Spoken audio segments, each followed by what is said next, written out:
السلام عليكم، الله يساعدكم، الله يجويكم. شلونكم؟ شلون الصحة الأحوال؟ عساكم بخير، طيبين جويدين العزاز. شلون أخباركم؟ يا هلا بالأجاويد. والله القعدة مو حلوة بلاياكم، أتمنى كلكم موجودين وعلى هذا الشاي السنقين اللي ياكل ويه هو أسود مر قاتل حشرات. ويه هو يا عمري وما ماكو. شوكم يا الربع؟ ما يحلى الشاي الأسود المر العلهاي، يعني طبخة معدلة تسوي هاي تشوي ويه فديتها. شلونكم يا الربع؟ شلون اخباركم؟ طيبين ان شاء الله، عساكم بخير. سمعون شلون القور شلون يبربج. اويلا تاكل ويه. حياكم الله وبياكم ولا سلام بيكم. خذبت الكاميرا شويه.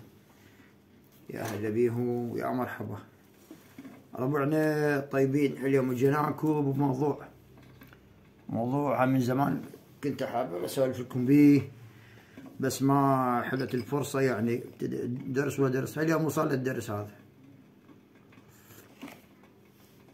اليوم بدي اسولف لكم سالفة. اليوم أريد أكون أنا التلميذ وأنتم الأساتذة. اليوم عندي سؤال إلى العازفين العود، احترامي الكل على راسي واتشرف بيهم، الكواسي، المطربين، الفنانين، الأدباء، الشعراء، كتاب. عندي اليوم رسالة إلهم. أنتوا الأساتذة وأنا التلميذ، أريدكم أنتوا تجاوبوني. وأنا اللي أكو البعض اللي يشككون بمواضيعنا، اليوم أنا جاي لك بداهية وأنت عندك تسولف لي إياها. طلعت تقعد من ورا السولف، انت ما تعرف شي. اوكي خالي، راح اسولف لكم سالفه، هي كلمتين راح اسالكم بيها واريد جوابها. اللي يعرف يكتب لي بالتعليقات. انطيكم اسبوع 10 ايام، عم اسبوعين ما حد راح يجاوبها ولا حد يعرفها ولا سامعين بيها بتاتا، ما حد يعرفها. شي يخص فن الخشابه. وينهم اللي يقول شنو المصدر ما مصدر. هلا ما انا جايب لك بمصدر وعدك انت تسولف فيها. اردك تعرف لي اياه وتقول لي منو مؤسسه وش اسمه ويا مكان يا منطقه ويا اسمه.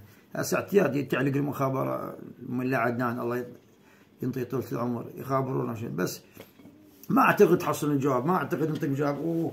ولها اصلا هي كانت هاي الشغله في ابو الخصيب، ما متواجده بالزبال. وينهم الفنانين الكبار محترمون؟ انا مو استصغر احد، لا احد يقول لك لا هذا، بس انا بعد اريد نسولف لكم سالفه. وين تقفوا شو اسمه سولفوا لي اياها، انا اعتبرني ما اعرف. يقول لك البعض يقول لك يدور مصدر، انا جيت لك هسه بمصدر، واذا ما جاتوا علي انا راح اوسخ توسخ من مؤسسه واسمه ومواليده ومنطقته ويمتى توفى وشنو بالتفصيل. بس انا لكم تجاوبوني اياها. انا اليوم ما اعرف شيء، كل شيء ما فهم تاريخ خشابه. انتوا ان شاء الله بيكم الخير وبركه، واريدكم انتوا تصرفونا. اريد بكم ما تقصرون. انتظر اللي يعرف يكتب لي بالتعليق. خوش حكي، اكتب التعليق كيت كذا كذا كذا. اوكي متفقين؟ حاضرين؟ سؤالي، ما هي فرقة طبيلات؟ ما هي فرقة طبيلات؟ ومنو مؤسسها؟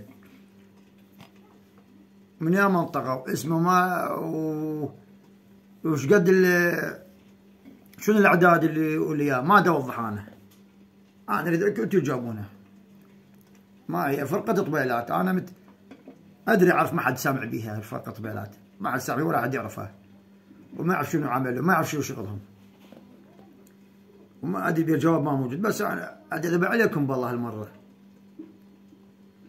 وأريد منكم الجواب. شنو فرقة طبيلات وياها وأساسها وشنو تفاصيلها وين سكنها وين يا مالي ويا هسه ما أريد منكم، بس اللي تعرفوا عنه اكتب لي بالتعليق وقل لي. هسه الناس راح تدوخ شنو فرقة طبيلات، ما حد سامع بيها فرقة طبيلات. اكو موجودة فرقة طبيلات، شنو عملها شنو دورها؟ اوكي يا اخوان، اريد جواب منكم.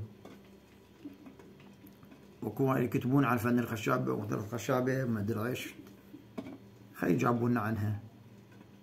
انا ادري ماكو جواب بس اريدها منكم. يلا لا حد يقول يستصغر من، لا حشا، كلكم على راسي وكلكم تاج على راسي وافتخر بكم، بس انا اللي بيها قصد. اللي قصد اليوم عاد اسولف شنو فقط طبيلات واريد جوابها منكم ان شاء الله. الاساتذه عندنا الكتاب الشعراء الادباء يكتبون عن تراث البصره، عندنا مطربين خشابه، اكو عزاف عازفين عود، كواسير. عنده معلومه خلي يسولف لنا اياها، واذا ماكو ما حد سولف بعدين بحث اخر. اوكي يا اخوان، شاي السنقين ينتظركم. ايوه انتم كم يوم اعطيكم؟ راس الشهر جابون يكتبون لنا شنو معلوماتها كافي. راس السنه يلا اليوم 12/12/2023. تحيات اخوكم الخشاب سجاد العباد ابو محمد صاحب مكتب خشات ابو قصيم. انتظر الجواب منكم. فرقة طبيلات ما هي تفسيرها. تحياتي لكم، شاي سنقيل ينتظركم.